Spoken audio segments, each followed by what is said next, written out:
I'm not exactly sure when the cracks first appeared in my life. There was no accident, no dramatic breakdown, no sudden trauma, and yet, something was quietly, persistently unraveling. Every morning, I woke up, breathed, did what I was supposed to do, but deep inside, I wasn't sure what was real anymore. Everything seemed to function just as it should, and yet it all felt hollow. I started asking questions you might have asked yourself too. Who am I really? Why do I still feel like something's missing, even when everything seems fine? Why do I keep searching for answers and never seem to find what I truly need? Then one day, I stumbled upon a strange little story. A student asked a Zen master, "Master, what is the ultimate truth?" The master said nothing. He simply picked up a teacup, began to pour, and kept pouring until the tea overflowed, spilling onto the table, dripping down to the floor. The student looked confused. The master smiled and said, "When the cup is full, you can't pour anything more into it." I read that story once, then twice, then a third time. By the fourth time, I started to tremble, not because I understood it, but because I realized something. All this time, I'd been trying to add more, when the very self doing the seeking was already overflowing. Overflowing with knowledge, assumptions, expectations, pain, and an image of me I had never truly questioned. I began reading more. Zen Koans, questions that have no answers, dialogues that made no sense, actions that seemed absurd. Yet something about them cracked something open in me. Not like I was learning something new, but like someone had just shattered the mirror I'd spent my whole life looking into. And now, with no reflection left, I had to ask myself, if there's nothing in the mirror, who am I? There's one koan that asks, does a dog have Buddha nature? The master replies, no. Just one word, no. And that single word haunted me for months. It didn't give me any answers. It took away my old ways of asking. If you're watching this, maybe you felt it too. That sense that everything seems right, and yet something inside still aches. That something deeper is waiting to be found, but can't be reached through normal doors. Then come with me. Nudges that push you right out of your own cup. Because when the tea spills, when your cup no longer holds its old shape, that's when everything truly begins. When the tea spilled from the cup, 10 Zen Koans that changed the way I see life forever. Introduction. When the tea spilled from the cup. When I first started reading Zen Koans, I thought I was reading nonsense. A Zen master lifts a finger and says nothing. Someone asks about truth, and he's told to finish his meal and wash his bowl. A question about whether a dog has Buddha nature gets answered with a single word, moo. These didn't read like teachings. They weren't structured like philosophy. They didn't unfold like stories with a beginning, middle, and end. They felt more like sudden gongs being struck directly ends. Zen koans are not gentle nudges. They're strikes, directly at the ego, at the mental machinery we use to navigate the world. They don't try to add anything new to your head. In fact, they do the opposite. They strip away. They don't teach, they unsettle. And then they whisper, if you can't believe in anything anymore, who are you? The strange thing is, koans don't solve problems. They're not self-help. They don't exist to make you feel better, to make your life easier, or to hand you a sense of purpose. In fact, many times why make you feel betrayed by your own mind? But that's exactly what Zen intends. Because in Zen, the issue is not that you don't know enough, or you're not smart or spiritual enough. The issue is that you're seeing everything through a lens shaped by a self that wants to grasp, to control, and to make sense of life. When you ask, who am I? What is the meaning of life? Or how can I escape suffering? The very self asking those questions is what needs to be seen through. And koans don't answer those questions. They take away your ability to keep asking them in the same old way. You can think of a koan as a kind of trap, not to catch you, but to help you realize that you've been living in a cage all along. A cage made of words, beliefs, concepts, and a constructed identity. Logic applied. And in that moment, you were ripped out of the familiar. A good Zen koan recreates that exact moment, not to scare you, but to wake you up. Not to paralyze, but to unhook you from the mechanisms that keep you stuck. And why does that matter? Because most of our suffering doesn't come from the world. It comes from the way we interpret the world. And most of that interpretation comes from the ego. I am this, I must be understood, I need Maya. Ning, I must succeed. I need to be in control. Koans don't give that ego a new belief system to wear. They take the costume off entirely. And if you're brave enough not to run when the mask falls away, you might notice something strange. You never needed to know who you were in order to be. In fact, it was the very fixation on I that. That's why I call these koan strikes. Not to harm you, but to wake you. Not to give you new knowledge, but to strip away the need to know. So if you're ready, if you're not looking for more answers, but for something that makes you unable to ask the old questions anymore, then maybe these Zen koans can be a kind of door. Not a door into somewhere new, but a door out of the old frame. Just like when tea spills out of the cup, the shape it once held is gone. And in that moment, reality finally begins to show itself. If you're hearing the word koan for the first time, you might think it's a kind of riddle or a clever puzzle meant to challenge your intellect. But a Zen koan is unlike any question you've ever encountered. It doesn't test your intelligence, and it's not something meant to be logically analyzed. A koan isn't something you're supposed to understand. It's something you're meant to break under. The word koan, gung, originates from ancient China, where it referred to public legal cases, precedents that served as reference points for judgments. But in Zen, the meaning shifted entirely. A koan became a paradoxical or a logical story, phrase, or question, used as a tool to disrupt the thinking mind and awaken direct insight. Most koans come in the form of short dialogues between master and student, or curious, seemingly absurd actions by Zen monks. A student asks, "What is the way?" and gets shouted at. Another pleads for thinking. This all seems baffling. But that's exactly the point. Why? Because almost all our thoughts operate within a dualistic framework. Right, wrong, good, bad, self, other, have not. Every question we ask contains a hidden assumption that there's a me doing th. Instead of giving you a logical answer, it breaks your expectations. It pushes your mind to the edge of its reasoning. And in the moment when your intellect can go no further, something deeper begins to stir. A koan isn't something to be solved. It's more like a stick, used to deliver a sudden strike to your consciousness. Not to hurt you, but to jolt you out of your habitual ways of thinking. A Zen master doesn't want you to think about truth. They want you to see it, directly, immediately, without interpretation. In the Zen tradition, koans are often given as part of a deep spiritual practice. A student might be assigned a koan by their teacher, not to figure out, but to live with. They carry it into their their steps, their breathing. The koan becomes a companion, a thorn in the mind, not for the purpose of arriving at an answer, but to be defeated by its impossibility. Some students spend years on a single koan, and when awakening happens, it doesn't come as an intellectual breakthrough. It comes like lightning from a clear sky. The student might burst into tears. Oh, that might sound mystical, but it's more familiar than you think. Have you ever heard a sentence, a piece of music, or seen a moment in life that somehow made everything drop away for a second? A split second when you weren't thinking, just being, and you sensed something too vast to put into words? That's the space koans point toward. Koans are not about helping you understand the world. They're about showing you how you're standing in the way of seeing it, with your concepts, your labels, your assumptions. And in Zen, that's everything. Truth can't be grasped by the mind. The harder you try to understand it, the further away you get. Only when the mind stops, fully, completely, does truth shine through Li. A full moon reflected on a still lake. Here anyway.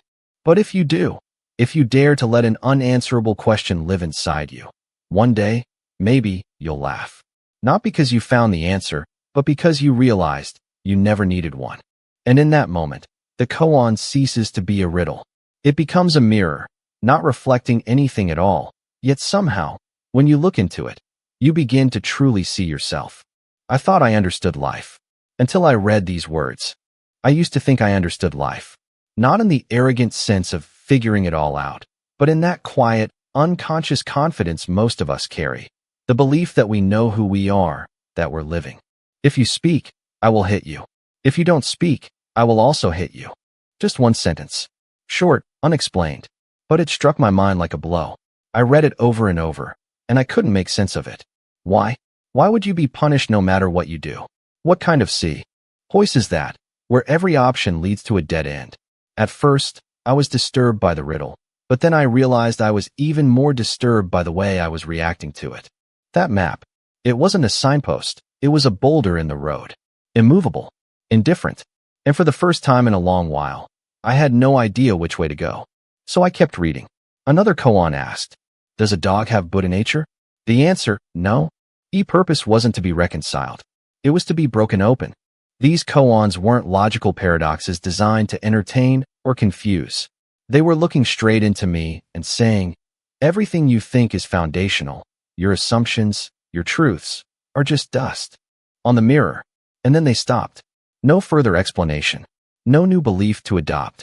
Just silence and the unsettling presence of a mind with nowhere to cling. It dawned on me. What causes suffering isn't life itself. It's the idea of life I hold on to. I feel hurt when someone doesn't understand me because I believe there's a solid me that deserves to be you. Understood. I feel angry when I'm ignored because I assume my voice must be valued. I feel anxious about the future because I think I can and must control it. All of these reactions arise from one central idea, the self. Mental construction made up of memories, beliefs, and dualistic thinking, not direct perception. I wasn't seeing the world. I was seeing my interpretation of it, filtered through the lens of me. And when that lens began to crack, I couldn't claim to understand life anymore. But something else started to happen. I began to feel life, raw, immediate, challenging, and strangely liberating. Part 1. Shattering Logic. The koans that destroy our faith in rational thinking. If you've ever tried to make life make sense, you'll understand this feeling. You analyze the situation, formulate hypotheses, trace causes, and try to arrange everything in a neat, logical sequence. You follow the rules. You try to do the right thing. But somehow, life refuses to obey the blueprint. The person you love doesn't love you back. Effort doesn't bring results. What once felt right suddenly turns out wrong. Everything slips through the net of logic you trusted to solve the puzzle of life. And you're left confused, hurt, angry, then quietly doubtful of yourself, of the path, of everything. That's when you begin to sense, maybe logic isn't the only key. Maybe there's something deeper, something unreachable through analysis. And that's where Zen Koans enter. Unlike systematic teachings that aim to be understood step by step, Zen doesn't want you to understand correctly. It wants you to see directly. It doesn't hand you a new theory to replace the old one. It smashes both. And its favorite tool for doing that is the koan, a paradoxical story, question, or statement designed not to be solved, but to dismantle the very mind trying to solve it. The 3 koans you're about to encounter aren't meant for your understanding. They're meant for your ununderstanding. They come not to answer, but to dismantle rigid thought structures, looping patterns of mental habit, and most importantly, shake the ego that always wants to know, control, and be sure. Not to resist. You'll begin to glimpse another dimension. A dimension where something wordless starts to wake up inside you. Don't try to memorize or analyze what follows. Let these koans come straight at you, like a finger snap in the dark. If you feel confused, that's a good sign. If you feel slightly uncomfortable, stay with it. Because from that space, you're not just learning something new, you're beginning to let go of something old, something you may never have questioned before, your deep-seated belief that logic reigns supreme. Ready? Let's begin with the first koan. Koan 1. The sound of one hand clapping. Listen to the sound of one hand clapping. Famous Zen Koan by Master Hakuin. Oh, you become. The sound of one hand clapping is not a riddle or a paradox to be solved. It's a mirror held up to your need for dualistic thinking, the way we habitually see the world through binaries, right/wrong, true/false, this/that, yes/no. We live as if everything must have a counterpart to be valid. Love must be returned. Effort must bring results. Every question must have an answer. And sound of RSE must come from 2 hands clapping. So what happens when there's only one hand? The mind panics. It doesn't know what to do. And in that moment of silence, the Zen master invites you to listen, not to hear an actual sound, but to recon why we always need two-sided logic. Since childhood, We've been taught that everything works through clear cause and effect, presence and absence. A problem has a solution. An action yields a result. This kind of thinking is incredibly useful in the physical world, science, engineering, technology, where things can be measured, repeated, and proven. But human life is not a tidy equation. In relationships, emotions, purpose, and meaning, we start to realize not everything has an answer. And the more we demand clarity, the more we suffer anxiety, confusion, or even existential crisis. The sound of one hand clapping doesn't reject logic, it reveals its limits. It invites you to step outside the domain of analysis and into the field of pure experience, the direct, raw, unfiltered awareness of what is. Modern story, a leader in the crisis with no right answer. With data, fast with logic, and known for always having the right answer. Then came the disruption. A shifting market. Trade wars. A sudden rise in AI. Investor funds dried up. Old plans stopped working. Every meeting became a maze. Each option had pros and cons, risks and unknowns. His management team clashed. Morale dropped. Men, once proud of solving problems, now sat frozen, unable to see a clear path. One evening, after another exhausting meeting, Min was driving home when he randomly played a podcast on Zen. The host read a line. Listen to the sound of one hand clapping. Min laughed out loud. Ridiculous. One hand can't clap. But that night, lying awake in the dark, the phrase returned. And for the first time, he didn't try to make sense of it. He just let it sit there, like a question that didn't need an answer. Strangely, he felt lighter. Not because he knew what to do, but because he accepted not knowing. RN. The lesson, let go of grasping, return to direct perception. The power of this koan lies not in its content, but in how it impacts the listener. It shatters the assumption that every question must have an answer. It forces you to face not knowing, not to con. When you stop searching for the clap, you begin to hear yourself. When you release the need for right and wrong, you can finally see what is here. And that, simple, profound, is a doorway back to yourself, beyond words, beyond explanations. So, can you hear the sound of one hand clapping? Koan 2. If you meet the Buddha on the road, kill him. If you meet the Buddha on the road, kill him. A koan passed down through Zen masters in Japan, China, and the Linji, Rinzai, tradition. When you first hear this koan, your immediate reaction might be shock or discomfort. Why would anyone suggest killing the Buddha, the symbol of enlightenment, compassion, and wisdom? But like all Zen koans, the truth lies not in the surface meaning, but in the paradox designed to liberate your mind. Explanation, from symbol to clinging. In the spiritual journey, we often begin by clinging to a symbol, a book, a teacher, a teaching, a system of practice. This is natural, the human mind seeks anchors.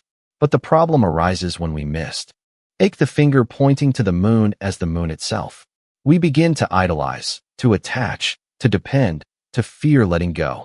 Meeting the Buddha on the road and believing, this is the destination. This is the Savior. This is the one who will free me, is the most subtle form of attachment to the very ideal of enlightenment. To kill the Buddha doesn't mean to abandon reverence, but rather to cut through all attachments to form, concept, or projection of what we think enlightenment is. Enlightenment has no fixed image. It doesn't belong to a person.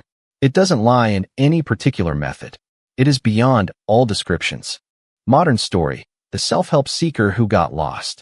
He read countless books, joined workshops, listened to endless podcasts, practiced various kinds of meditation, studied Buddhism, trained in NLP, and journaled gratitude daily. But the more he sought, the more he felt like a thirsty man drinking salt water. The more he consumed, the more drained he became. There was always a next answer waiting, a new course, a new teacher, a new method. He laughed, a dry, painful laugh, because suddenly, he saw, he had turned the search for freedom into a new form of addiction. He was chasing a Buddha outside himself, hoping someone or something would rescue him. Every time he believed, this is the right path, he only entered a new maze. That night, for the first time in months, he did nothing. No meditation, no books, no practices, just sat quietly with his emptiness, not trying to fix it. And in that silence, something softened, like, lesson, abandon even the search. In Zen, they often say, the more you seek enlightenment, the further you stray from it. Because in the act of seeking lies a hidden belief that you are not enough, that truth lies in the future, That salvation comes from outside. Structs. Reality has no form.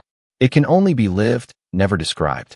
Just you, sitting here, not needing to run anymore, not needing to search, not needing to believe that you must become someone else. And perhaps, just perhaps, that's when you truly see the Buddha, not through symbols or words, but in the most ordinary moments. Sunlight falling on the floor, the whisper of wind, or simply the breath moving through your chest. This is one of the most famous Zen Koans in history, considered the gateway into the practice of Rinzai Zen. A seemingly simple question, does a dog have Buddha nature? Followed by an even simpler one. According to Mahayana teachings, all sentient beings possess Buddha nature, the inherent capacity for enlightenment, the essence of awakened awareness that lies within every being and phenomenon. Logic. Ally, then, the answer to does a dog have Buddha nature should be obvious. Yes. But Zhaozhou, a revered Zen master, answered, Mu. Not no in the conventional sense, but a negation that transcends language. This Mu, Lu, is not a denial of information. It's a rejection of the very way we seek answers through conceptual thinking. In Zen, koans are not meant to be analyzed by intellect. They are lived. Practitioners are told to sit with Mu, breathe with it, walk with it, eat with it, until the entire structure of the ego kala sees, and truth emerges, wordless and radiant. Who am I? The ego and the collapse of identity. This question about a dog is really a mirror into our own minds. Every human carries with them a fragile construct of self, a constant inquiry of, who am I? Am I good or bad? Am I progressing or failing? Gee, am I enlightened yet? But just like the monk, we seek answers through books, teachers, philosophies, hoping someone will finally say, yes, you have Buddha nature, so we can relax. But Zen refuses to give you that comfort. It gives you a slap. Only raw, living experience remains. Personal experience. When a crisis shattered my entire belief system. I used to be a very rational person. I believed that if I studied enough, followed the rules, worked hard, and practiced self-discipline, life would unfold predictably, like solving a well-designed equation. I built a strong value system, based on ethics, achievement, spiritual growth, and a sense of purpose. Then everything fell apart. Someone I loved deeply passed away without warning. Despite doing everything right, I couldn't prevent it. I had believed that if I practiced enough, I would greet death with equanimity, but I didn't. I broke down. I was angry, lost, and disillusioned. Everything I had built crumbled like a sandcastle in the tide. There was no more am I good or bad, or am I spiritual enough? Only bare awareness, stripped of story, philosophy, or justification. The lesson, let go of knowing, return to living. This koan doesn't offer an answer because it doesn't want you to settle for one. It urges you to stay in the not knowing, to live in a space of openness where every moment is a living answer, not a fix. Idea. Mu doesn't ask you to deny life. It invites you to drop all ideas about life. It's a knife that slices through thought, leaving behind a quiet presence in which concepts dissolve and everything reveals itself just as it is.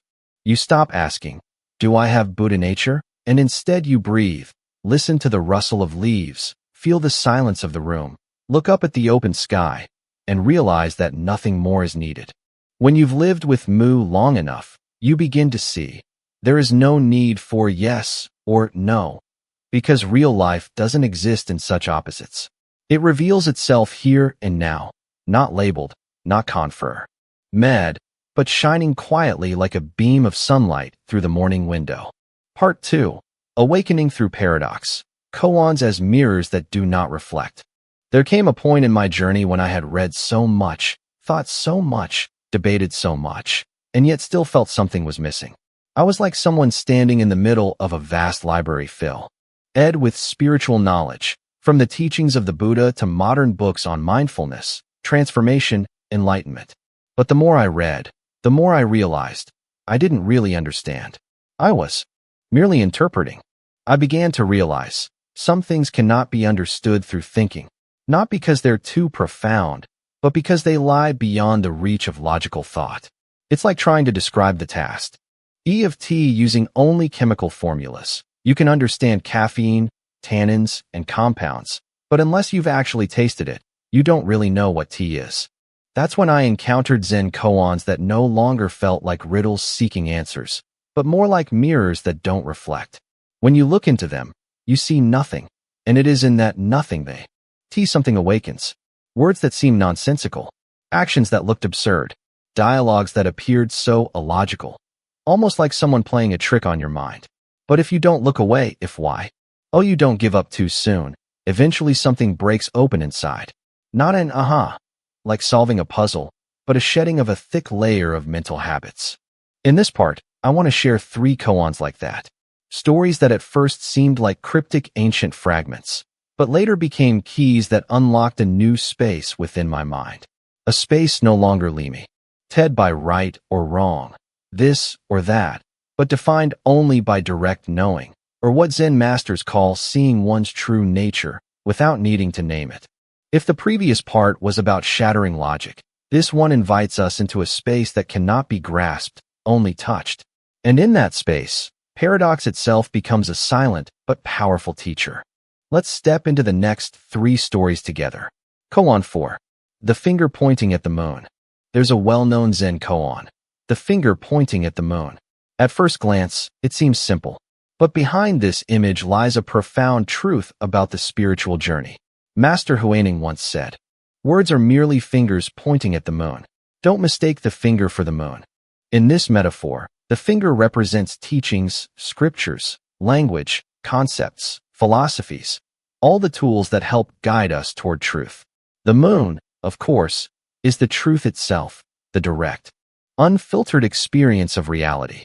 The tragedy is that most of us, even spiritual seekers, stop at the finger.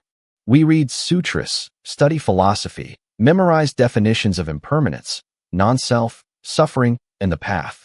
We can talk fluently about mindfulness, the 5 aggregates, or the illusion of ego. But when crisis strikes, when we lose someone we love, face betrayal, or are deeply hurt, those intellectual concepts don't lessen our pain. In those moments, we realize we know a lot, but we live very little. I was one of those people. I once prided myself on having deep spiritual understanding. I wrote about mindfulness. I gave talks. I had read hundreds of books. I took notes, made diagrams, cross-referenced Eastern and Western thought systems. But during a personal collapse, a sudden breakdown I couldn't control, I realized all that knowledge didn't help me suffer less. In fact, it made me feel worse, because I thought, I already know all this. Why am I still suffering so much? That was when I saw how tightly I was clinging to the finger. I hadn't seen the moon. I hadn't truly lived what I thought I understood. I had mistaken knowing for being. But the more I clung to knowledge, the further I drifted from insight. This koan is not saying that teachings are useless. It's reminding us that teachings are only a means. They are valuable, but only if they lead us back to direct, wordless experience, to the immediate. Why of awakened presence? Ever take a step, you'll never smell the wind, feel the cold of night, or see the color of dawn. A friend of mine, a brilliant thinker and gifted speaker, once admitted to me, I could speak beautifully about impermanence, but when my father passed, I collapsed like a child. It took him a long time to realize that wisdom isn't about knowing truth, it's about embodying it when life actually happens. That is the core of this koan. Stop mistaking the finger for the moon. Let go of your dependence on concepts, and touch the truth with your bare heart. Not through language, not through interpretation, not through labels. Truth isn't in books. Truth isn't in your head. It lives only in your direct and awakened experience, a place where no one can walk for you. Koan 5. The one who wakes up in a dream. There is a Zen koan that goes like this. A man dreamt he was a butterfly. When he awoke, he wondered, am I a man who dreamt he was a butterfly, or a butterfly now dreaming it is a man? This question On does not seek a logical answer. It's a sharp twist into the very heart of existence. Who am I? What is real? This koan is a clear manifestation of what Zen calls awakening from the dream. It doesn't ask us to question distant illusions, but rather the reality we experience every single moment. Are we truly awake, or simply dreaming without knowing? Strangely enough, in the modern world, dreams are no longer just nighttime events. They have become a mode of living. Many people are walking through life as if sleepwalking, unaware, mechanical. Whack. Up, eat, drive, work, scroll, talk, sleep, repeat. Life plays on like a tape stuck on loop. Awareness, once our birthright, has become a luxury. I used to live like that. On the outside, I looked like someone with direction, productive, successful. But inside, I was hypnotized. Every day was a stream of automated responses, reply to emails, finish tasks, smile when necessary, act serious when required. Yet nothing truly touched the core of who I was. I didn't know what I was doing it all for. Then one night, I stared into the mirror. There was no one else in the room. Nothing urgent to do. Suddenly, I felt something strange, as if I wasn't really present. I was staring at a face I had worn for years, yet I didn't truly know it. I felt disoriented. Who am I? What do I live for? Is any of this real? A shiver ran through me. It was as if someone had knocked on the walls of my sleep. Call. Me to wake up. That was the first time this koan, the one who wakes up in a dream, stopped being a riddle and became a living truth. Not just for me, but perhaps for many people.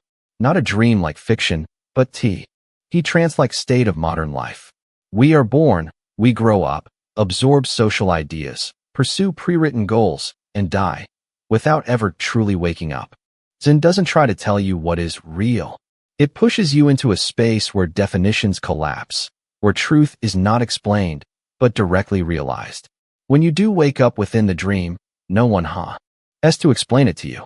Just like waking from a sleep, the feeling is vivid, sharp, undeniable.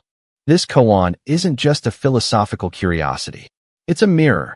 The you think you are today may just be a collage of circumstances, habits, memories, and cultural expectations. And unless you whack up, you'll keep acting out a life script written by someone else, thinking it's yours. So how do you wake up? You can't force it like forcing sleep to end, but you can create cracks, moments without dialogue, without performance, where you look directly at your own presence, unfiltered, undescribed. Try sitting still for a while, without any goal, without techniques, without expectations. Just be, as if you were simply here, without needing to become anything. And maybe, just maybe something begin to crack open. A thin layer, a mask slipping away. And who knows, maybe you'll start waking up, too, right in the middle of the dream you've been calling life. Koan 6. 3 pounds of flax. What is Buddha? One day a monk asked Master Zhaozhou, "What is Buddha?" The master replied, 3 pounds of flax. No explanation, no metaphor, no symbolic gesture. Just 3 pounds of flax, a response that completely ignores any expectation of a profound spiritual truth. To most modern readers, this sounds confusing, even meaningless. But to those familiar with Zen, it's like a lightning strike to the habitual mind, a sharp cut through conceptual thinking, leaving a space open for direct experience. The question, "What is Buddha?" is not merely a request for definition. It symbolizes the entire range of things the human mind longs to grasp: the meaning of life, ultimate truth, purpose, or simply reassurance that we are on the right path. And instead of offering any of that, the master responds with 3 pounds of flax. Why flax? Why 3 pounds? No one knows. Maybe that was what the master was holding at the time. Maybe it was something the monk had just carried in. Or maybe it had no connection at all. And that is precisely the point. Its irrelevance tears apart the habitual tendency to equate truth with intellectual understanding. 3 pounds of flax does not come from a concept. It comes from life itself. It says, don't look in your mind. Look here now. This is Buddha. This is truth. Nothing more than what is present. Seen from this perspective, one begins to confront a painful realization. In most of our modern lives, we are not truly living with things as they are. We are living with the meanings we wrap around them. We don't just have a meal, we have a bonding dinner. We don't simply work, we are proving our worth through productivity. We don't just love, we assign someone the role of healer. Everything gets layered with concepts, until we forget that flax is just flax. I once went through a crisis when my work stopped feeling meaningful. The posts I wrote no longer resonated. The projects that once excited me now felt empty. I tried to reignite purpose, read self-help books, changed environments, but everything felt like flax. Mundane, plain. I thought I had lost direction, but in truth, I was simply seeing clearly that nothing inherently carried the meanings I had once imposed on them. In that bewilderment, I remembered this koan. 3 pounds of flax. Simple, unforced. It asked nothing of me except to drop the demand for meaning, to stop idealizing work, to stop making love into a miracle, to stop needing each day to feel special. Just live fully in even the most ordinary act. Zen doesn't demand that we understand everything. In fact, it teaches us to let go of the need to understand. When we no longer require answers for everything, we begin to see life in its most hones. T-form, not cloaked in words, not boxed into purposes. 3 pounds of flax reminds us that Buddha is not found in temples, in books, or in sacred ideas, but in the sound of footsteps, the flow of water, the aroma of cooking rice, or the weight of flax in your hands. Not because it's special, but because it's exactly what is. If you're struggling to find truth, to live rightly, or to determine whether you're on the correct path, stop for a moment. Look at your hand resting on the table. Feel the warmth of your tea. Hear the hum of the ceiling fan. You don't need to understand. You only need to see. Because sometimes, all you need to know is 3 pounds of flax. Part 3, Daily Life, Koans in Action. We've explored koans that shattered logic, riddles that left no room for thought. Only a raw, unsettling clarity. But if you stop here and think Zen is just a collection of cryptic questions for monks meditating in distant mountains, you've missed the most important part.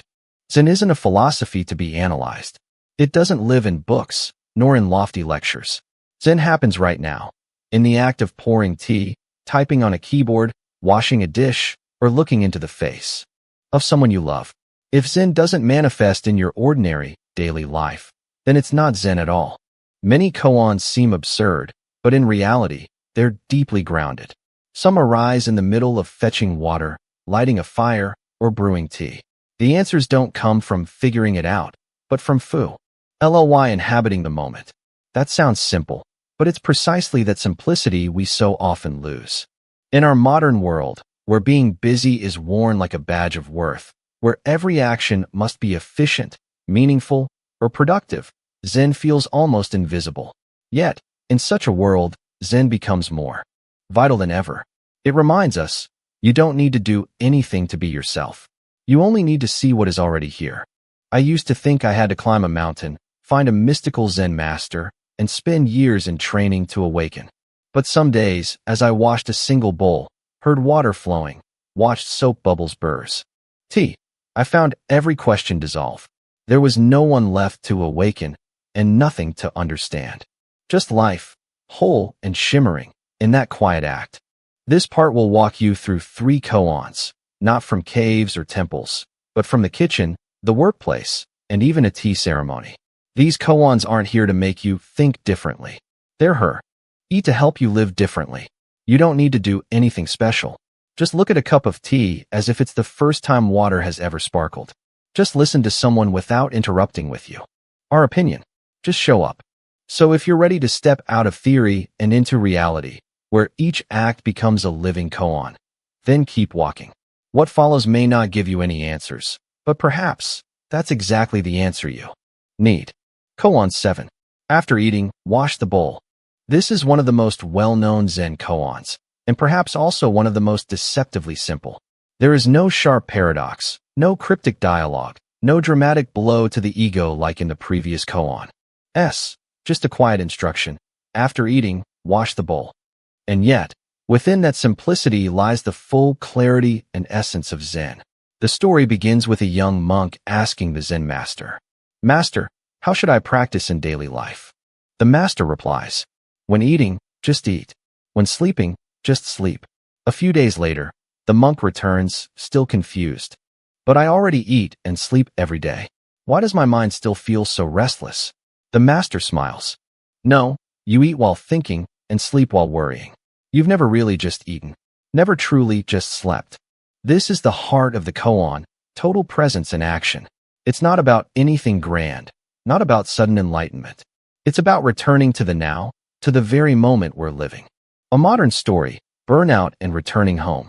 I once met a woman, let's call her Lynn, who worked as a creative director at a major advertising firm. Her life was a constant stream of deadlines, brainstorming, meetings, pitching, and chasing KPIs. Until one morning, she woke up and couldn't get out of bed. She described it as a silent collapse. No drama, no tears, just a hollow emptiness creeping into every breath. When she saw a doctor, there was no clinical depression, no clear mental illness. Yet it was obvious. She was no longer living in her own life. So she requested a 3-month unpaid leave. She didn't travel, didn't go to a retreat, didn't sign up for a healing workshop. Instead, she stayed home and washed dishes. Every morning, she cleaned her kitchen, cooked meals, and washed dishes after eating. No podcasts, no music in the background, no multitasking with emails. Just doing one thing, with her full presence. At first, it felt like a waste of time. I have an MBA and ran entire teams. Now I'm doing this. But slowly, through the rhythm of water running and plates stacked neatly on the rack, a sense of quiet began to bloom. She told me. Turns out, I didn't need to do less or find new passions. I just needed to be fully in what I was already doing. The deeper meaning of the koan. After eating, wash the bowl. On the surface, it sounds like a reminder about cleanliness or monastery etiquette. But Zen never stops at the literal. This simple line reveals that awakening isn't far away. It can be found in the most mundane act. When you eat, where's your mind? When you wash dishes, what are you thinking about? How often do we eat without remembering a single bite? How often do we perform simple tasks while our minds are drifting through past or future? Zen doesn't ask us to eliminate all thoughts, but it invites us back, invites us to be exactly where we are, doing what we're doing. Nothing more, nothing less. Practicing after eating, wash the bowl, is a quiet but radical surrender. Letting go of the need to always be more, to understand, to achieve. Just live, fully and purely, like water washing away dust, like the soft clink of dishes on the drying rack. Koan 8. The Zen master raised a finger. In a small countryside temple in Japan, there lived an old Zen master known for his profound wisdom. Yet, he was a man of few words. Whenever someone came asking for teachings, he would simply raise a single finger and remain silent. This simple gesture bewildered many. Some interpreted it as a symbol of oneness, the absolute truth. Others believed it meant truth cannot be spoken. But just as many walked away feeling confused or even disappointed, longing for a concrete answer that never came. One day, a young orphan boy was taken in by the temple to help with daily chores. He admired the Zen master greatly and often snuck glances at him meditating or receiving guests. Every time the master raised his finger, the boy grew more curious. What could that simple gesture possibly mean? He began mimicking it, standing in front of a mirror, raising one finger, yet he felt nothing. One morning, while sweeping leaves in the garden, the boy hesitantly asked, "Master, why do you raise your finger instead of speaking?" The Zen master stopped sweeping, turned to look at him, and silently raised his finger once more. In that instant, without words, without explanation, the boy felt something stir deep within. It wasn't understanding in the intellectual sense, but a subtle awakening, as if something long dormant had been touched. From that day on, he stopped imitating. He no longer needed to understand it with his mind. He named. Have you ever walked into a room and felt, just by someone's gaze, that something was wrong? Have you ever known your partner was hurting, not because they said so, but from how tightly they held your hand? That's the moment the finger is raised, not through form, but through the aliveness of presence. A man once shared with me a story about his father.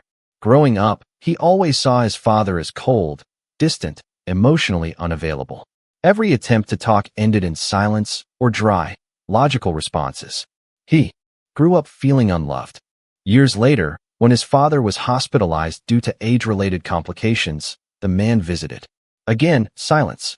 But as he stood to leave, his frail father reached out, not to shake his hand, but gently, placed it on his shoulder, and held it for a few seconds. That was all. No words, no tears. But in that silent touch, everything shifted. Just that one touch, the man said. It was like he told me, I've always been here, even if I couldn't say it. We imagine enlightenment to be something grand, happening in caves, beneath Bodhi trees, after hours of deep meditation. But sometimes, enlightenment is a father's hand resting on his son's shoulder, Fu. LOY present. That's why Zen speaks of the finger pointing to the moon. No one can grasp the truth with their hands. And no one can see the moon if they keep staring at the finger.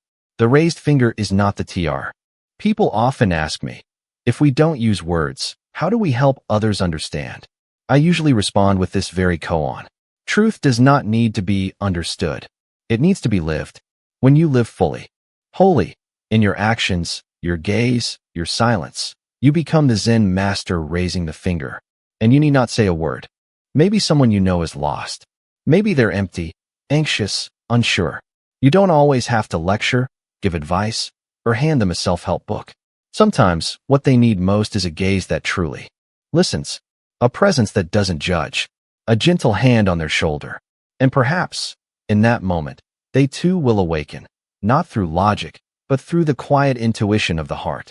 Zen doesn't teach us to talk more. Zen teaches us to live with such presence that no words are needed, yet the deepest truths are conveyed. And sometimes, a single raised finger can carry the weight of an entire universe. Part 4. Transcending the Self, when there is no one left to awaken. If the previous koans shattered our logic and stripped away the illusion of understanding through thought, the koans in this section go even deeper. They don't just dissolve ideas, they reach down to the root of identity itself, the very sense that there is someone here experiencing all this. In the beginning, you learn to step back and observe your emotions. Then, you learn to let go of even the observer. And eventually, you reach a strange and silent realization. There is no one there. And yet, awareness remains, not belonging to anyone, not confined to a self. The koans in this section are like that. They don't ask you to solve a problem. They point at a shadow you always believed was you, and then smash it before your eyes. And just like before, if you read to understand these koans with the mind, you will fail. But if you allow your mind to go quiet, if you let each story strike directly at the framework you've been carrying, a crack may appear. Deep from within that crack, a completely different way of seeing yourself may emerge. Not a new and improved self, but the total absence of self. So if you're ready, let go of who you think you are, and step into the place where there is no one left to hold on to anything. Koan 9. Not mind, not Buddha, not things. A monk once asked Master Zhaozhou, "What is the way?" Zhaozhou replied, "Not mind, not Buddha, not things." This answer, just 3 denials, seems deceptively simple. Not mind, not Buddha, not things. But within those words lies a radical stripping away of all attachments, not just to the ego, not just to our loftiest ideals, but even to the world of tangible form. To understand this koan deeply, we must see these 3 denials as layers of illusion that humans cling to in order to define themselves in reality.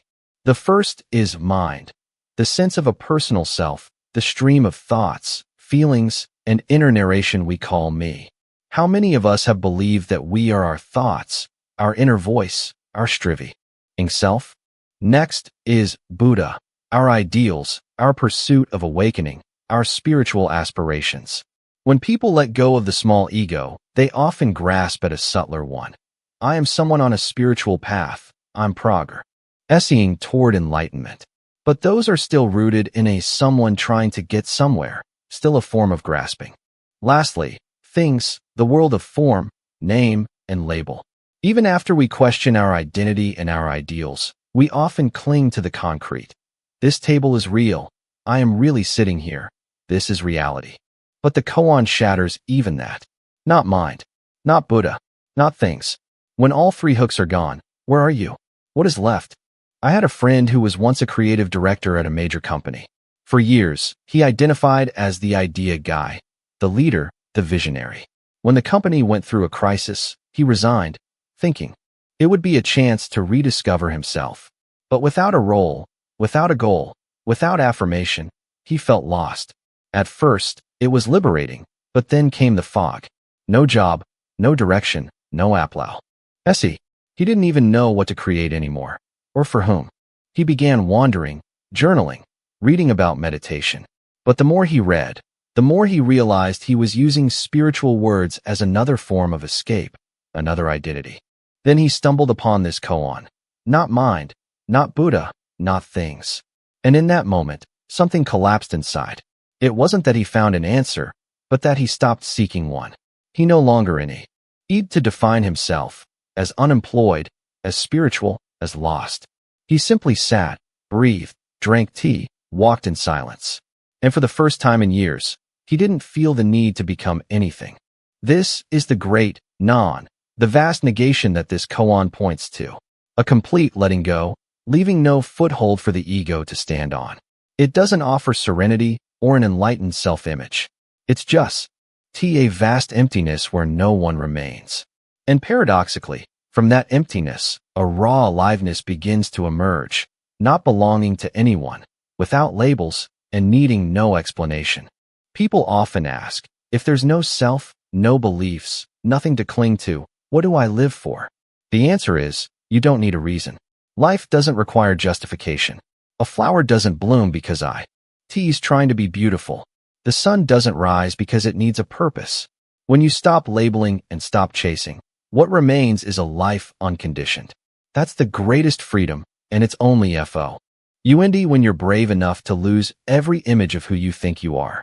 This koan isn't telling you to act egoless or to play the role of someone beyond identity. It simply invites you to drop layer by layer, first thoughts, then ideals, then even the solidity of real. As you know it. Not to disappear, but to see clearly that the you've been protecting never truly existed. And when that negation is complete, what remains is not a grand, silent self, but emptiness, vast, formless, ungraspable. From there, you no longer need to escape emptiness. You live within it, like clouds moving across the sky, leaving no trace, needing no explanation. Koan 10. Who is dragging this corpse? One day, Zen Master Xingzhao asked his disciples as a corpse was being carried past the temple gate. Who is dragging this corpse? It wasn't a rhetorical question, nor a test of doctrine. It was a call that struck at the core of life's deepest dilemma. Who am I? When this body collapses, when breath ceases, when the heart no longer beats, what has departed? What is the I we've clung to all along? And when we no longer hold on to the body, the name, the roles, the thoughts, the emotions, what remains? The koan, who is dragging this corpse, is a fierce invitation to contemplate the nature of non-self, anatta.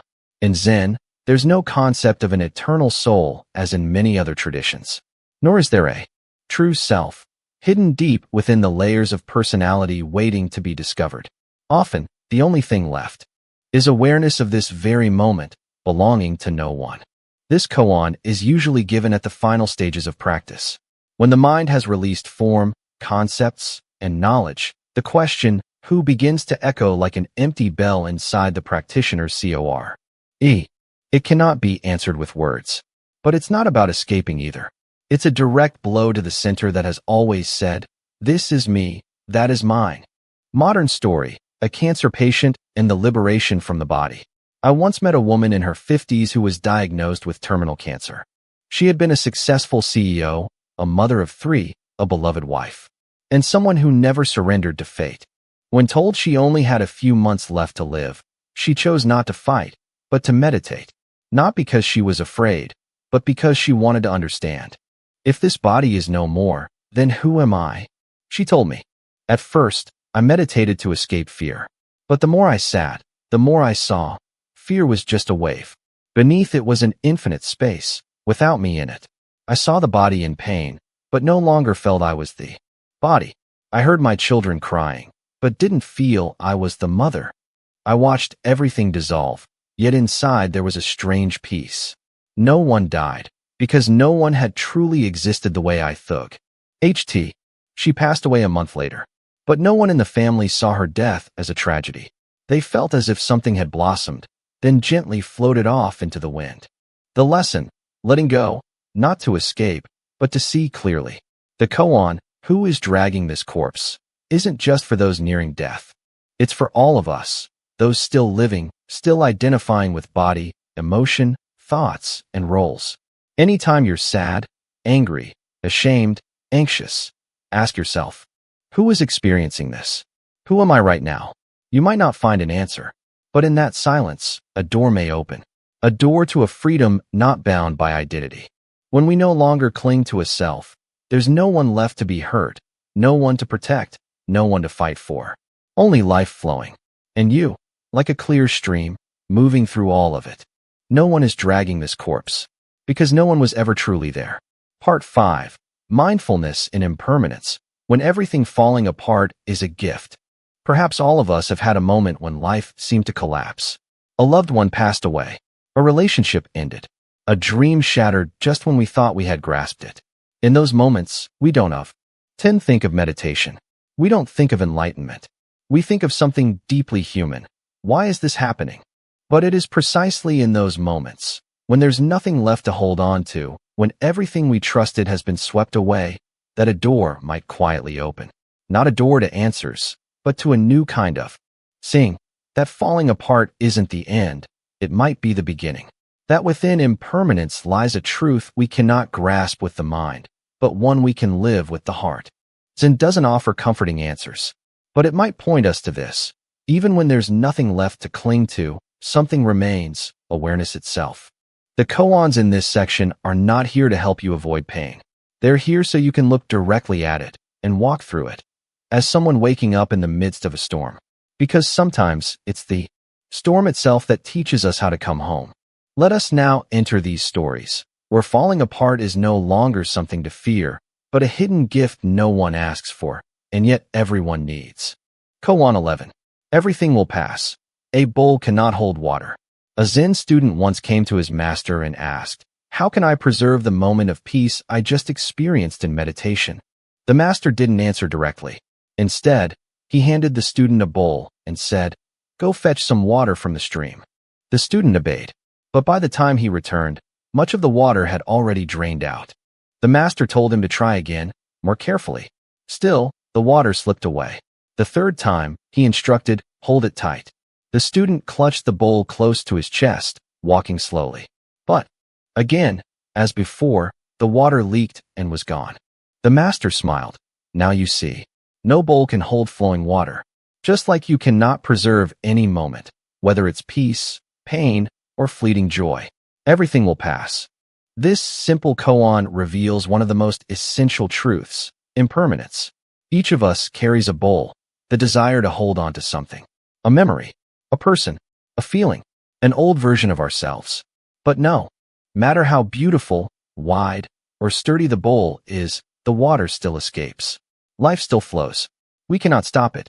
A friend of mine once fell into a deep emptiness after the death of his father. For a whole year, he kept his father's room untouched, as if preserving a sacred, frozen moment. Every object, every smell, every old letter remained just as they had been. He wouldn't let anyone enter, not even himself, afraid that moving anything might mean losing his father all over again. But one day, a heavy rain caused a leak in the roof. Water seeped in, damaging many of the cherished belongings. He stood there helpless, watching photographs blur and an antique watch rust. And in that moment, he broke doubling, not just from the ruined items, but from something deeper, the realization that he had tethered his soul to memory, and now even the memory was dissolving. That moment shattered him, but it also woke him up. He finally saw that he couldn't hold on to his father, nor to time itself. Yet what couldn't be lost was the love they shared. And that love didn't in old possessions or fading memories. It lived in the present moment, in each breath, in each choice he made now. Zen doesn't teach us to hold on, but to let go, not in resignation, but as a return, a surrender to the truth that life is always flowing. The more we cling, the more we suffer. The more we release, the more we are free. Watch yourself throughout the day. When you take a beautiful photo, why do you rush to post it? When you're in love, why do you save every gift and message? When you have a joyful day, why does pardo? F your mind whisper, may this never end. That is the bowl in your hands, always trying to capture what cannot be kept. Zen doesn't ask you to abandon joy or love. It only reminds you, these are like spring water, beautiful because they're moving. Freeze them, and you kill what made them alive. A Zen master once said, what truly lasts is what cannot be grasped. Perhaps we only understand impermanence fully when we stop fearing it. When we see that loss isn't an ending, but a transition, a call to return to now, where each breath, each sound, each drop of what are on your hands is enough. And then, only when you stop trying to hold the water, can you feel its coolness run through your fingers. Only when you stop clinging to the one you've lost, can you truly sense their presence, not in the past, but in the way you live, love, and act today. Not as a memory, but as part of life flowing through you. That is the gift of impermanence, to remind you that all things will pass, so you cherish what is here. And to teach that while everything may fade, awareness, the pure act of seeing, never does. Koan 12. Say nothing about the blossoming flower, when not everything needs to be explained. During a spring Dharma talk, a Zen master pointed to a blooming cherry blossom outside. A disciple quietly asked, Master, what does this mean? The master remained silent, then gently replied, Say nothing about the flower blooming. That was the koan, a seemingly simple instruction, but one that opens the door to a realm beyond the need for interpretation or analysis. In today's world, wherever youthing demands an explanation, that sentence arrives like a compassionate shake of awakening. Modern people often struggle to accept anything that happens without a reason. When something painful occurs, like losing a job, a breakup, or illness, we immediately search for a deeper cause. What is the universe trying to teach me? Is this karma? What did I do wrong in the past? We cannot bear meaninglessness, so we construct mental frameworks to cope. But does everything need an explanation?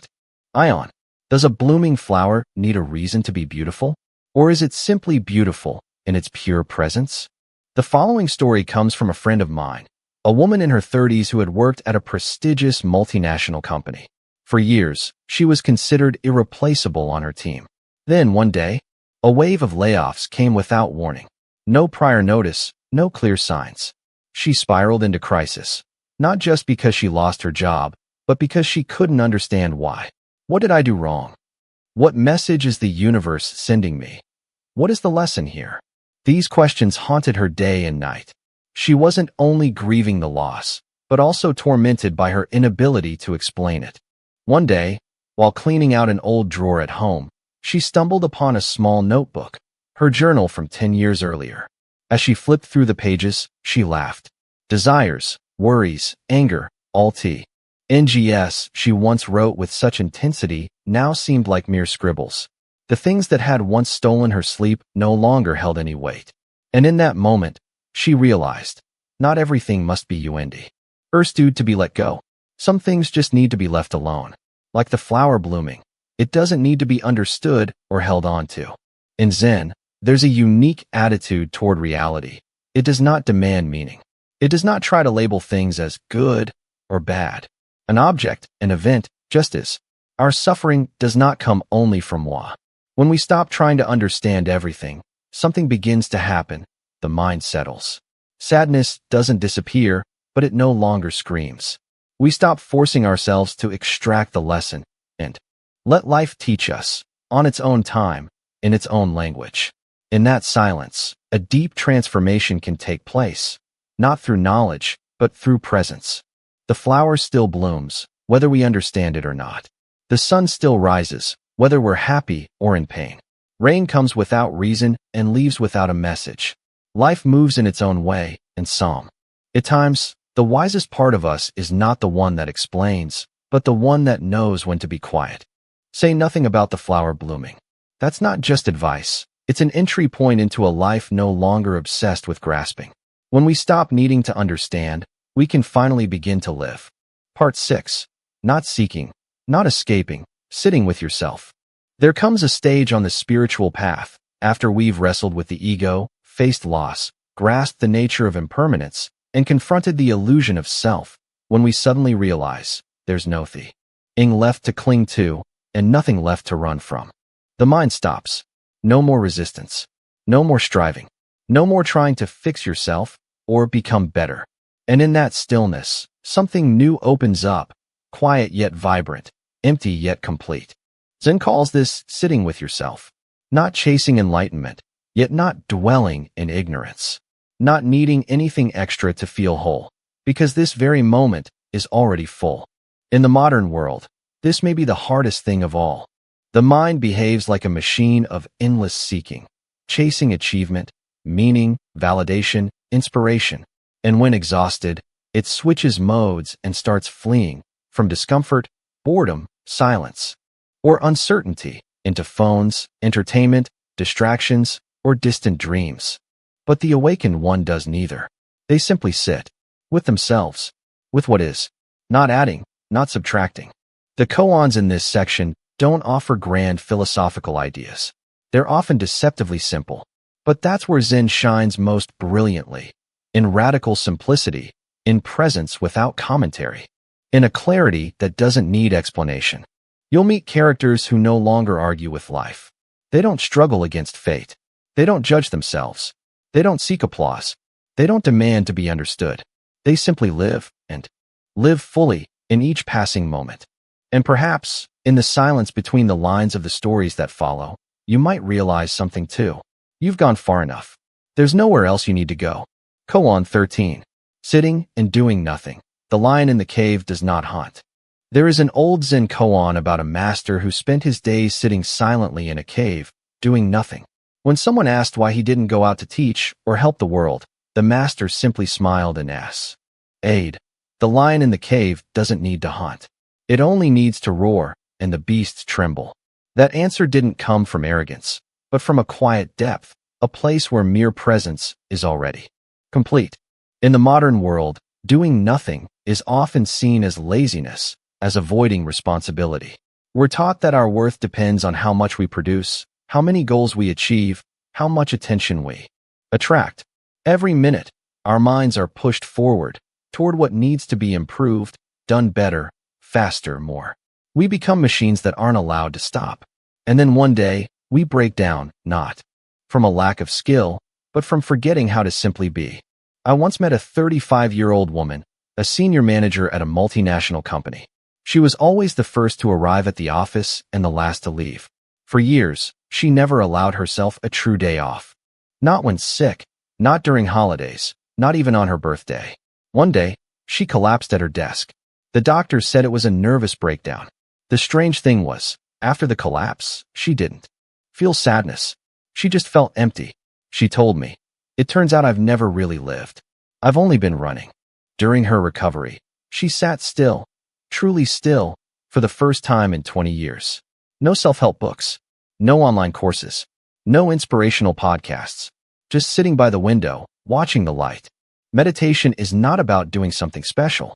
It's the act of doing nothing, consciously, not as avoidance, not as stagnation, but as stopping exactly where you are and being with yourself. NTH.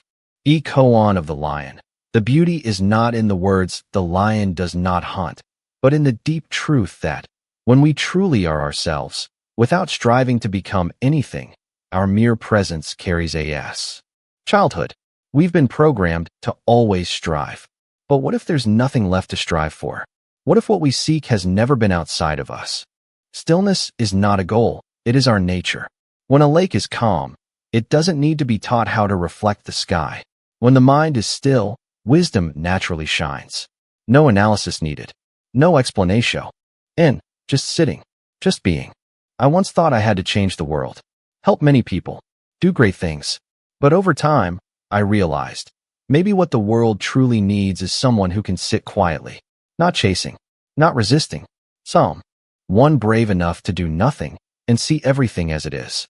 Sitting and doing nothing may sound simple, but for the modern mind, it's an act of courage.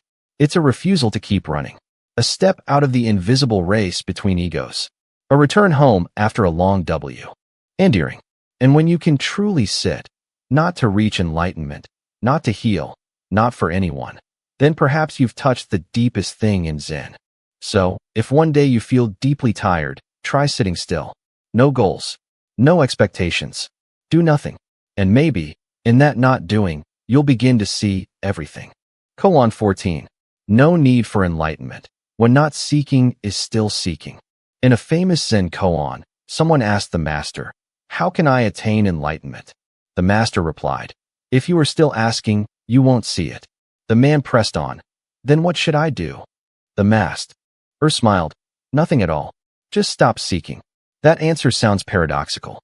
How can one reach something by not searching for it? How can one arrive at a destination by dropping the journey altogether? And if we no longer want enlightenment, does that mean we've given up? But right within that paradox, Zen opens a gate that logic alone cannot pass through. Because as long as there is a self that wants enlightenment, separation has already formed between seeker and sought, between subject and object, between someone lacking and the wholeness they chase. I once met a man in his early 40s who had spent nearly 15 years wandering through the spiritual world. He attended every kind of retreat, from Vipassana meditation to Reiki healing, from Tibetan chanting to Amazonian shaman rituals. Every time he returned from a retreat, he told me he felt closer than ever to the ultimate truth. But only a few weeks later, he would feel empty again and pack his bags for another spiritual quest. When I asked him why, he always replied, "Maybe I haven't reached the higher level yet. Maybe I haven't touched true awakening." Then one day, utterly exhausted, he stopped. No more retreats. No more books. No more podcasts or energy circles. He just sat in his small room, brewed tea, and watched the morning light filter through the window. He said, "I don't want anything anymore. I don't need to become anything else. I'm just living."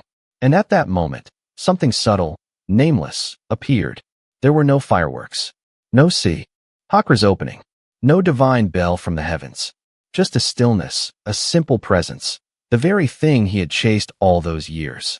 That is the strange nature of the spiritual path. The more effort you make to attain enlightenment, the further you drift from it. Because that effort is born of a mind that believes this moment is not enough, that I must change, evolve, improve to be worthy of awakening.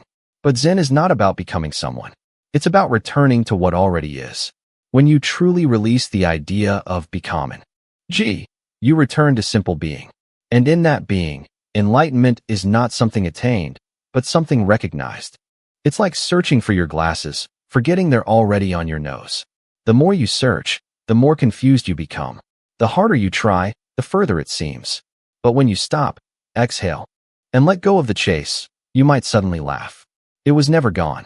Just like truth, just like awareness, just like your original face. People often think the spiritual journey is a path from point A to point B, from ignorance to awakening, from sinner to saint.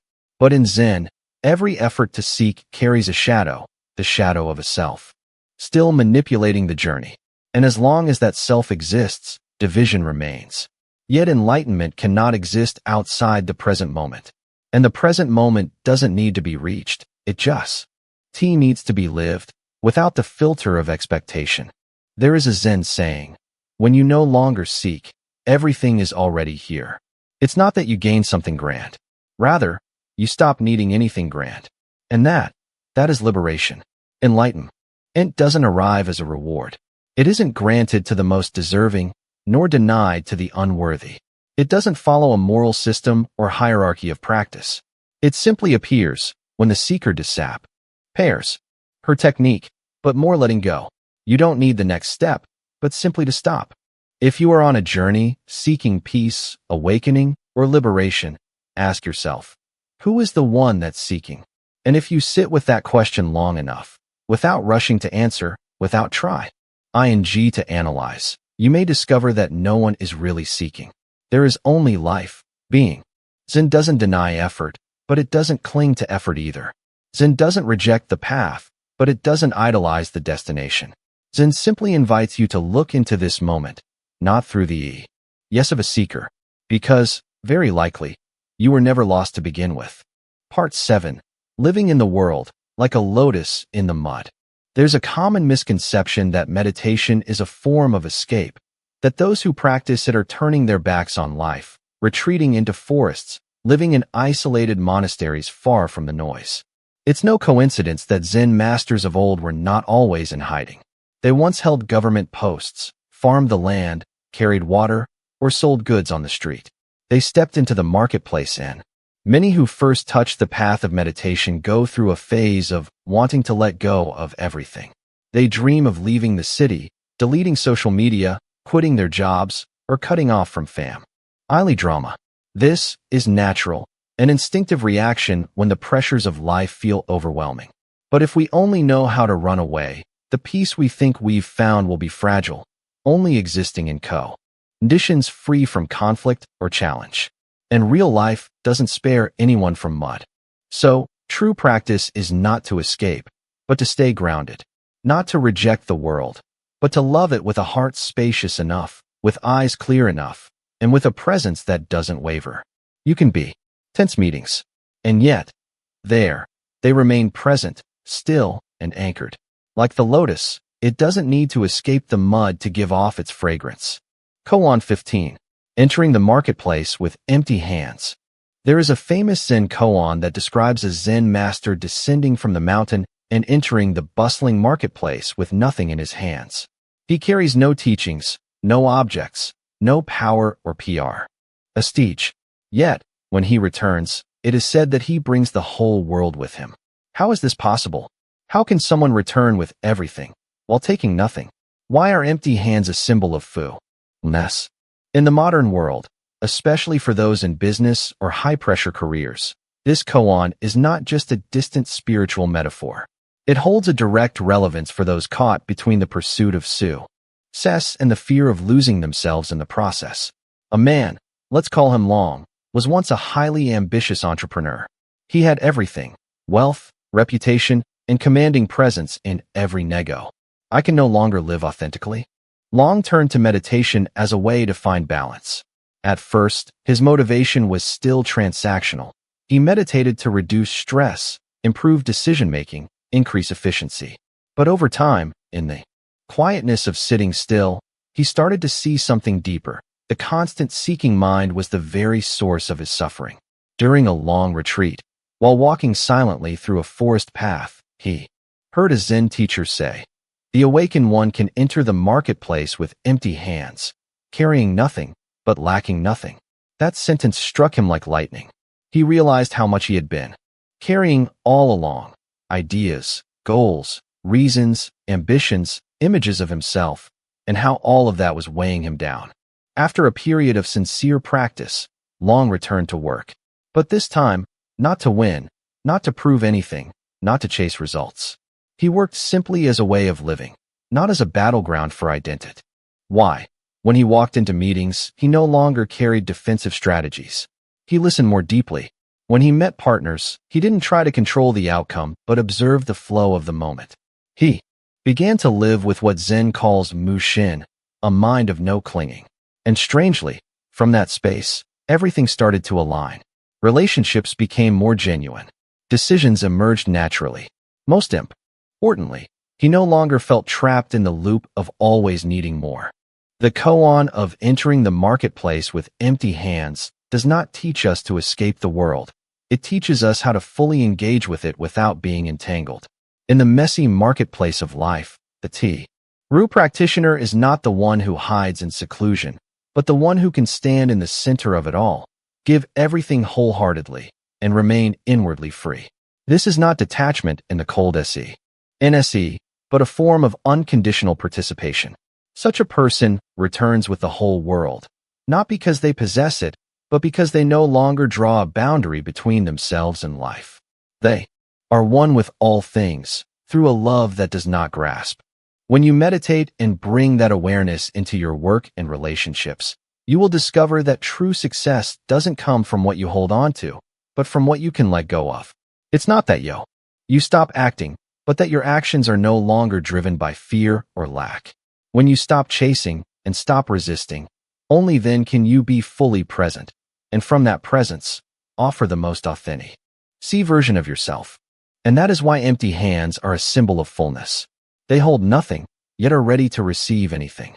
They grasp nothing, yet reject nothing. Like a lotus blooming in muddy water, it does not choose or judge, it simply blooms amidst everything. When you live this way, you don't need to cling to anything, and yet, you lack nothing. You don't need to accumulate, and yet, you can offer the whole world. Koan 16. The one who washes dishes, the one who heals the world. There's an old Zen Koan where a master asks his disciple, "What do you think is the great work of saving the world?" The disciple remains silent. The master replies, "The great work is, when washing dishes, just wash the dishes." It sounds so simple it borders on meaningless. But within that line lies the essence of Zen, an action done with the whole body and mind, not split by thought, not rush, ed by time, can be the seed of healing for both ourselves and the world. Let me tell you a true story. We'll call her a nurse working in the intensive care unit. Her job is a rotating cycle of night shifts, emergencies, and caring for patients who live at the edge between life and death, and used to be a passionate medical student, full of ideals about healing the world. But over the years, amidst the hum of ventilators, cases lost despite best efforts, criticism from patients' families, and chronic burnout, she found herself questioning it all. Was she really making any difference? Could one person truly help anyone? She felt small, helpless, and meaningless within the unrelenting machinery of the hospital. Then one day, as she was washing her hands before surgery, she paused.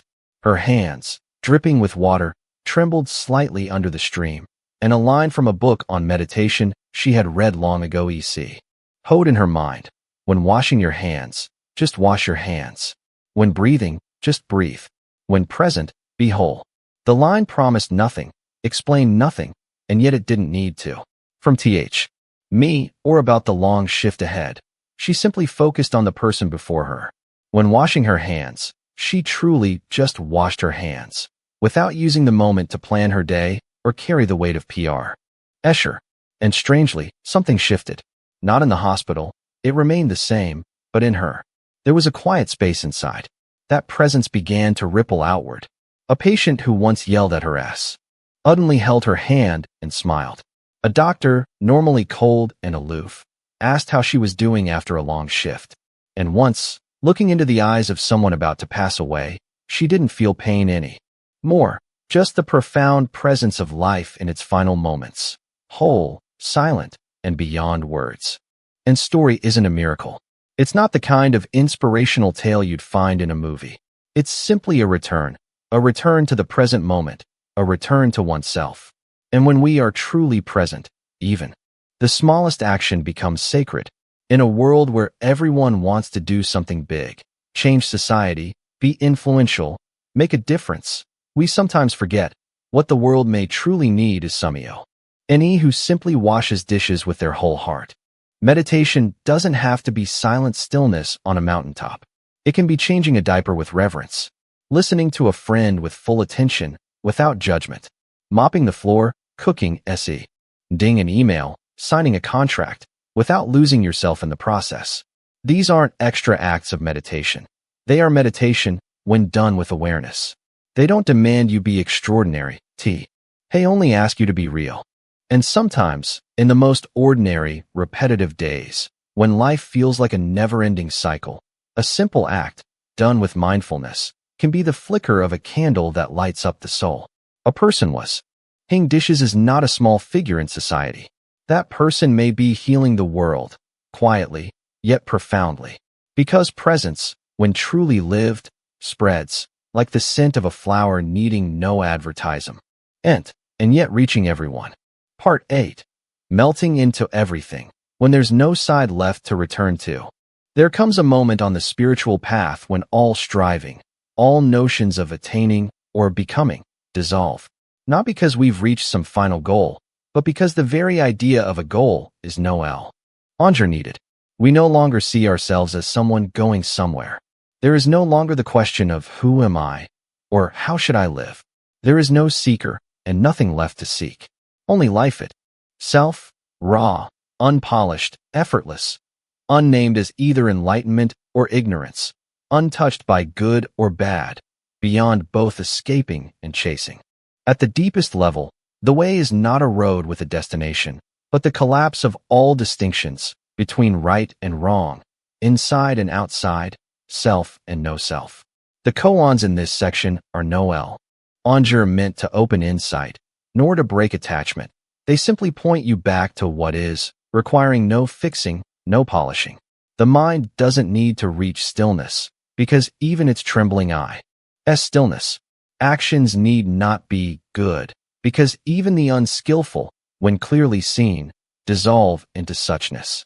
And then, at the moment when you are no longer trying to live rightly, no longer longing to be liberated, that unconditioned presence is true freedom. It has no form, needs no declaration, asks for recognition. Like the scent of the air after rain, invisible, ungraspable, yet unmistakably felt. This part is an invitation, not to understand more, but to let go of understanding. Not to reach a higher truth, but to see that nothing needs to be high, and that what's here now, however ordinary. If you still carry a concept of the path, let it go. If you still believe you must live a certain way, let it go. If you're still waiting for a profound moment of awakening, then perhaps this very plain moment, right now, is the awakening you've overlooked all along. So now, step into the final koans, where there is no analysis, no technique, no side left to take. Only life, formless, nameless, free. And you, no longer needing to be anyone. Koan 17. There is no path, and no need for a destination. In a remote temple nestled in snowy mountains, a young monk once asked his abbot, "Master, I want to attain enlightenment. Which path should I follow?" The master gently smiled. There is no path, and no destination to reach. The monk froze. Years of meditation, breath awareness, mindfulness, sutra study, retreats, weren't they all meant to lead to something called enlightenment? So what was the master talking about? This is the final paradox that many spiritual seekers struggle to cross. As long as you still think there's a place to arrive, a state to achieve, a realization to own, you are still dreaming. The desire for enlightenment, no matter how subtle, is still craving. It's more refined than craving for wealth or fame, but it is still the ego seeking something to complete itself. In Buddhist terms, this is called subtle self-clinging, the self hiding beneath a robe of spiritual ideals. The real journey begins when you stop journeying. Story: the man who stopped seeking and found everything. Koan was a software engineer with a deep passion for the spiritual path. From his early 30s, he had explored countless traditions: yoga, vipassana, dzogchen, silent retreats, mindfulness, Advaita. He filled journals with reflections, tracked his mental states meticulously, and was always haunted by one question: when will I finally awaken? But the more he pursued, the more exhausted he became. After over a decade of practice, despite some powerful moments of clarity, his everyday life still tangled him in anxiety, anger, and relationship struggles. He began to doubt, is there really such a thing as a permanent enlightened state? Or was it just a beautiful idea humans invented to chase forever? One day, while walking through a forest, weary of his own spiritual thoughts, Koan sat beneath a tree. He didn't meditate. He didn't watch his breath. He didn't try to be present. He just sat there, like a tree, like a stone. No goal, no process, no state to attain. And then something strange happened. For the first time, there was silence, not the kind you force by suppressing thoughts, but a silence with no one there to possess it. No observer, no experiencer, no one existing to call it an experience. Everything dissolved into a vast emptiness. When he returned, Koan didn't feel enlightened. He just knew that there was nothing more to pursue. No realization to hold on to. No insight to claim. He went back to life, working, loving, cooking, washing dishes, with a heart light as air. He had stopped seeking, and thus, he found. Lesson: in the end, there is no path, because you are the path. The koan: there is no path, and no need for a destination, doesn't deny the value of meditation or practice. It simply points to this. All seeking, even spiritual seeking, must eventually be let go. Only when you release even the idea of arriving can clarity emerge. Otherwise, you're still clinging to a future, what the Buddha called bhavada, the craving for becoming. We're taught to practice, to study, to train, and that's important. But one day, like the man who's crossed the river, you must let go of the boat. If you continue dragging the raft behind you, it becomes a burden. If you keep chasing enlightenment as something far away, you miss the simplicity of now. You don't need a path, because you are the path. Not you as a person, but the living awareness that is reading these words. There is no one to attain enlightenment. No place to go. No dharma to walk. Okay. And when there's no longer any side to move toward, the truth appears.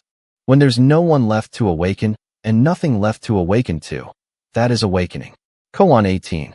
When enlightenment fades, when suffering fades, only the moon remains. There is a recurring image in many traditions of Zen and meditation. The moon reflected on the surface of a pond. Whether the water is clear or murky, still or rippling, the moon is always there. And yet, strangely, the moon is never wet. It appears, but it is not entangled. It is present, but not pulled in. This is the image of a mind that has gone beyond duality, beyond both enlightenment and suffering, into simple presence, where nothing needs to be fixed or explained. When people first come to meditation, they often believe they must fight suffering, clean the mind, silence the thoughts, reach a pure state of enlightenment by removing what is impure. But the more they try, the more agitated they feel. Because each time we try to push pain away, we affirm that something is wrong. And the moment we believe something is wrong, we begin to separate ourselves from what is. In a long meditation retreat, there was a meditator who came in with deep expectations. He carried heavy grief from his childhood, his work, his relationships. He wanted meditation to heal it all. Every day he sat for hours, forcing silence, forcing awareness, trying to purge his thoughts. But instead of peace, what he found was torment. Memories surfaced. Emotions he had buried came flooding in. There were moments he wanted to scream or run out of the hall.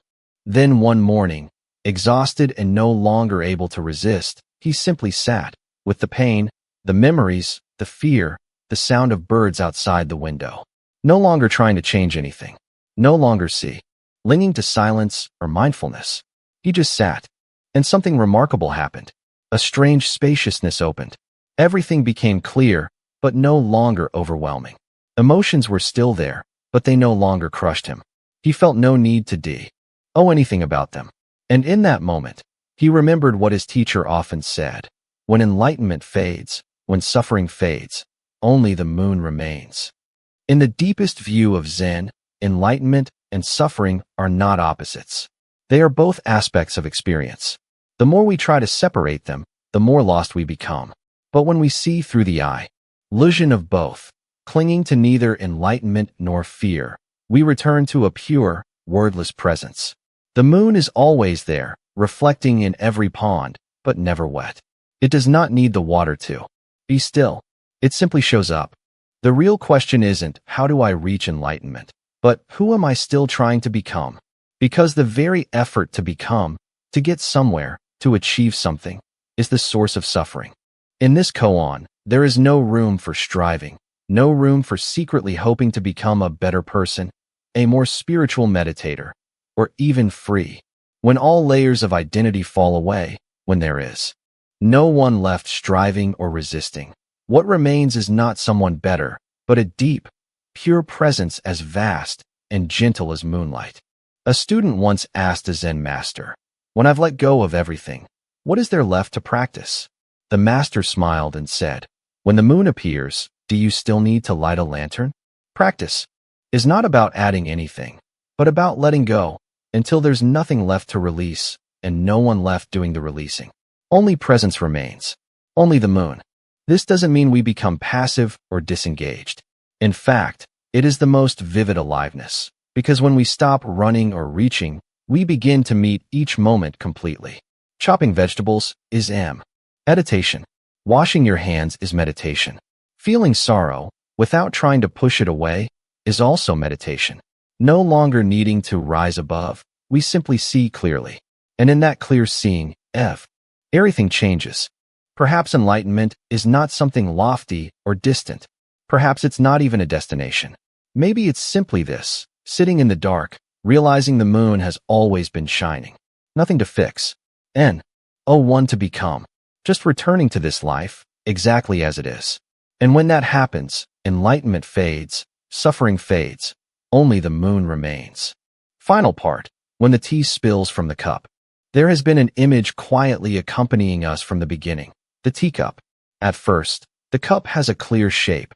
It is the container, the boundary, the structure that the self clings to in order to define itself. It is, I am learning meditation, I want enlightenment, I am making progress, I need to eliminate suffering, I must become more still. All the subtle whispers deeply rooted in tea. Mind. But then, through each story, each koan, each moment of not knowing, of letting go, of just being, it is as if drop by drop, the tea begins to spill from the cup. Not because we intentionally it overflow, but because suddenly, the cup no longer matters. There's no one left to hold it. Nothing left to hold. Only the stream of experience, vivid, complete, uncontained by any concept. I remember a moment, though I don't know when it began, but looking back, I know it was the point I stopped living the old way. Not because I had meditated long enough. Not because I attained some great realization, but simply, I stopped resisting everything. I no longer asked, who am I, as an intellectual game. Instead, I began washing dishes as if the whole universe was exhaling in the soap bub. Bless. I entered a silent room, not needing to do anything with that silence. I stopped trying to understand. And in that stopping, a new space opened. I realized, all these koans, these metaphors, these stories about the lion in the cave, the sound of one hand, the moon that's never wet, they're not meant for you to understand. Not for me to understand. But so that one day, when you no longer try to understand, they start living inside you. Like moonlight falling onto a lake without being invited. Like the wind passing through a forest with no dance. You might be wondering, what have I learned from all this? The honest answer might be, maybe nothing to learn, but something to live. It's when you sit in silence, no longer expecting your mind to be still. When you look at your loved ones without labeling them mother, father, partner, person who hurt me, and instead just see a human being breathing. When you clean your room not to be tidy, but because your hands are touching the world mindfully. When you walk through ordinary life like someone carrying the whole sky in their chest, even as noise, hurry, and heartbreak continue outside. That's not enlightenment. And it's not enlightenment. It's just tea spilling from the cup, and water soaking into the earth, and green shoots rising where no one was looking. In Zen, there is a silence deeply revered, not because it's profound, but because it no longer needs to be explained. Everything we say is temporary, but what lives in you when you no longer speak, that's what's real. The koans may be forgotten, the stories may fade, but if, in one moment, your heart softens, your gaze stops judging, and you simply sit, just as you are, then this whole journey has not been in vain. Because the goal was never to take you somewhere else. It was to help you see. You never left where you needed to be. So don't try to grasp the koans. Don't turn them into knowledge. Don't rush to share or explain them. Let them settle in you like the light at days in sinking into a glass of water. No sound, no track. But something within you knows, something has changed. We are not seeking truth, because nothing is hiding. We only need to let go of the cup. And when the tea spills from the cup, when every structure dissolves, when even I am practicing falls away, you lose nothing at all. You are simply returning to what has been living through you all along. I'm not exactly sure when the cracks first appeared in my life. There was no accident, no dramatic breakdown, no sudden trauma. And yet, something was quietly, persistently unraveling. Every morning, I woke up, breathed, did what I was supposed to do. But deep inside, I wasn't sure what was real anymore. Everything seemed to function just as it should, and yet it all felt hollow. I started asking questions you might have asked yourself too. Who am I really? Why do I still feel like something's missing, even when everything seems fine? Why do I keep searching for answers and never seem to find what I truly need? Then one day, I stumbled upon a strange little story. A student asked a Zen master, "Master, what is the ultimate truth?" The master said nothing. He simply picked up a teacup, began to